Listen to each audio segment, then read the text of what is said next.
ঘটনায় কান খাড়া হয়ে যাবার পর ঘুমন্ত অগ্নিগিরির মতো ঋণ আদায় নিয়ে সক্রিয় হয়ে উঠেছে ত্রিপুরা গ্রামীণ ব্যাংক। শুক্রবার সময় মতো টাকা দিতে না পারায় এক ব্যক্তির বাড়ি সিল করে দিল গ্রামীণ ব্যাংক কর্তৃপক্ষ। ঘটনা বনকুমারীর নন্দননগর এলাকা জিতেন্দ্রনাথ রায়ের বাড়িতে। সম্প্রতি ত্রিপুরা গ্রামীণ ব্যাংকের 2.5 কোটি টাকা হাতিয়ে নেয় প্রতারকরা। এই ঘটনায় চাকরি থেকে বরখাস্ত করা হয়েছে গ্রামীণ ব্যাংকের এক ম্যানেজারকে। পাশাপাশি 19 জনের বিরুদ্ধে প্রতারণার মামলা করা হয়েছে এনসিসি থানায়। 2.5 কোটি টাকা প্রতারণার ঘটনার সামনে আসতে ঋণ আদায়ে অতি সক্রিয় হয়ে উঠেছে ব্যাংক কর্তৃপক্ষ। শুক্রবার গ্রামীণ ব্যাংক কর্তৃপক্ষ বনকুমারী নন্দননগর এলাকার জিতেন্দ্রনাথ রায়ের বাড়িটি সিল করে দেয়। জিতেন্দ্রনাথ রায়কে আগামী 1 মাসের মধ্যে ঋণ পরিশোধ করার জন্য বলা হয়।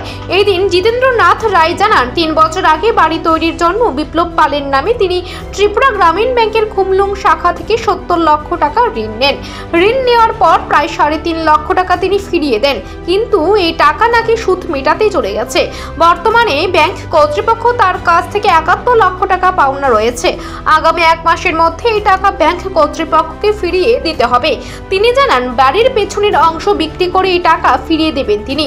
এই লোন কি রিকভারি করছেন? করছি, যেটা তারা বলে ইন্টারেস্টই গেছে, কাছে দেওয়া হয়েছে সব ইন্টারেস্টই গেছে। মানে আপনি যে 70 লাখ টাকা নিয়েছেন, মানে কত টাকা দিয়েছিলেন তাহলে?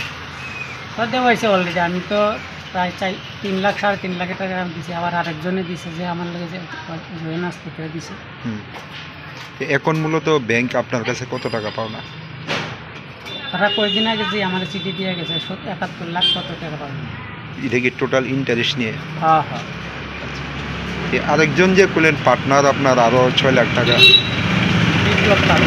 আচ্ছা, উনি কি আপনার কিসের পার্টনার? যে আপনার আত্মীয় স্বজনের পেশ আছে, আত্মীয় লোনগুলি কি মানে দুইজনের শেয়ারে নিচ্ছে? তার নাম সব কিছু কাগজপত্র তার নাম করে তার নাম এলে হয়েছে। তার ব্যাংক দোকানের আছে, ওই মোটর স্ট্যান্ড পাল স্যানিটাইজার।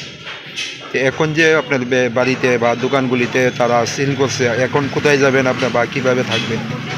কী করবো, আর 1 মাসের টাইম দিয়ে গেছে। 1 মাসের ভিতরে টাকা দিয়ে দিতে পারলে টাকা 1 মাসের মধ্যে এই টাকা পরিশোধ করতে পারবেন মনে হয়? এদিকে ত্রিপুরার গ্রামীণ ব্যাংকের 2.5 কোটি টাকা প্রতারণার মামলায় এনসিসি থানার পুলিশ এখনো নীরব ভূমিকায় রয়েছে।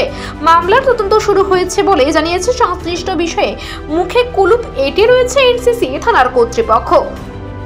Bureau report, Asian Times.